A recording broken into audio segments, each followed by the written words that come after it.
Faith is not something we conjure. It's not something a magic that all of a sudden something will happen. God miracles will come upon you, as if you are seeing a movie or magic. Faith is your real life. Faith is your real life.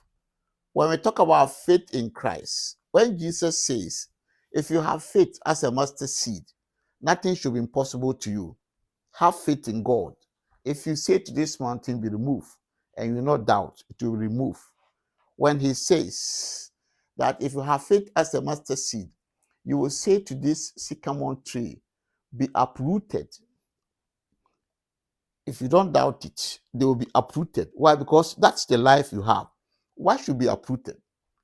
What should be uprooted is the old life that has sicknesses, poverty, defeat, satanic harassments, that has no power, that is weak. He said, if you have faith, you will speak to those things that affected that old life to be uprooted, because now you have a new life. And that life is the life of the Son of God. You have now received the life of Christ, the Son of God. This is a new life. And that new life doesn't have those things. So why should you permit those things? Galatians 2 verse 20. This is what Paul said. I am crucified with Christ, which means he's dead. He as a person, the old person, is dead. Before Christ came, he was having that life. But now when Christ died on the cross, he saw himself died with him. And the life is now lived in the flesh. It is not that old life. The life he lived in the flesh is the life of the Son of God. He lived by that faith of the Son of God, who loved him and gave his life unto him. Galatians 2:20. Then he said in Romans 8:10, if Christ is in you, your body is dead. Now the Spirit of Christ is your life. Romans 8:10. Then Romans chapter 6 from verse 2. He said, this body of sin, see it. When we talk about you being baptized into Christ, means that this, your body, the body of sin, is dead.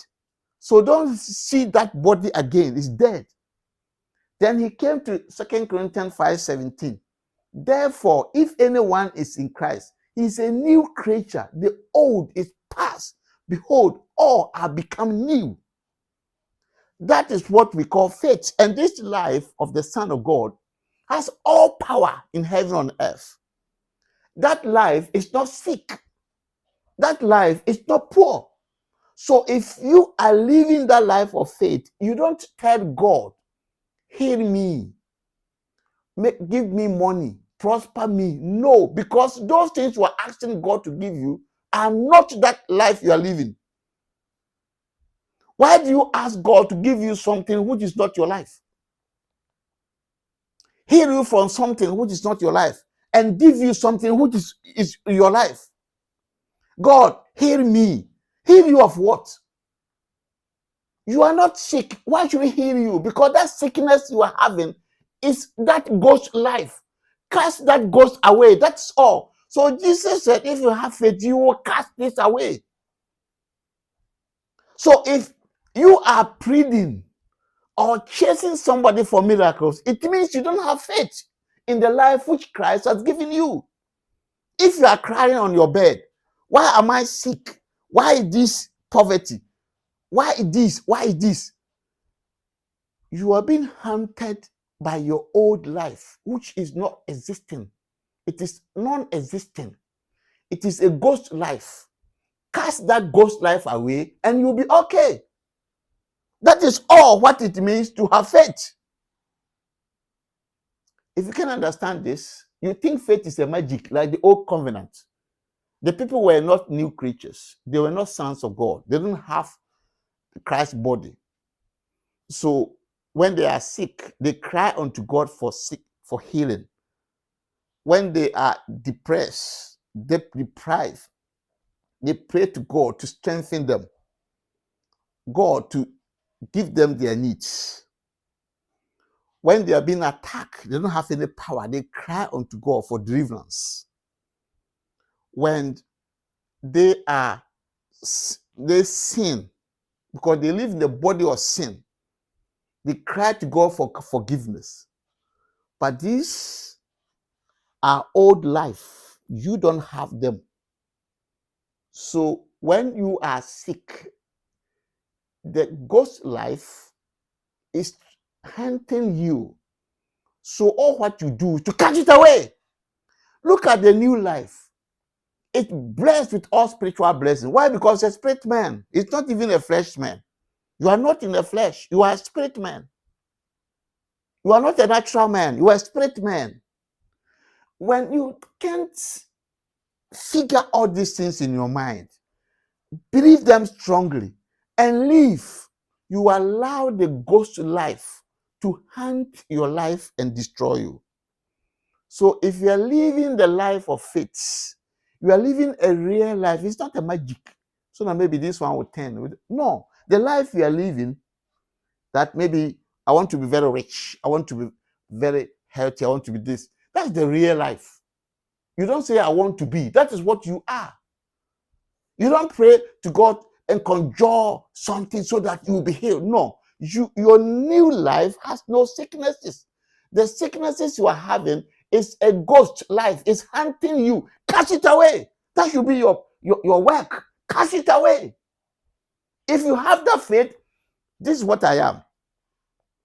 If I am not sick, I am not poor.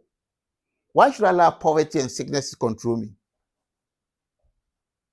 That is what it means to live by faith.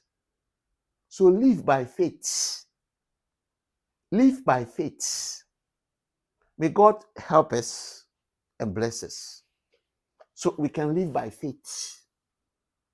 Live by faith. When Jesus said in John 12:24, if I don't, a grain of it remain alone is one. If I fall to the ground and died, it will produce many.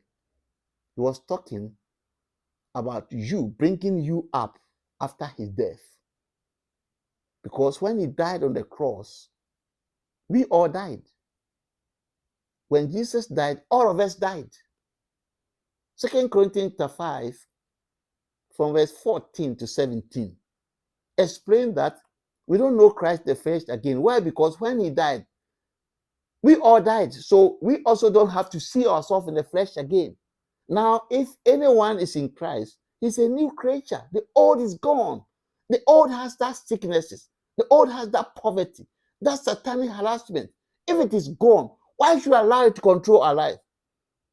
But because we don't develop our mind in the faith, we allow them to harass us, oppress us, affect us, and we keep crying and crying. In the next days, we are going to go deeper into this. And from henceforth, you are not going to behave in that old, wretched, poor, sick life again, but behave in the real new life, the new life which you have. Stay tuned and stay blessed.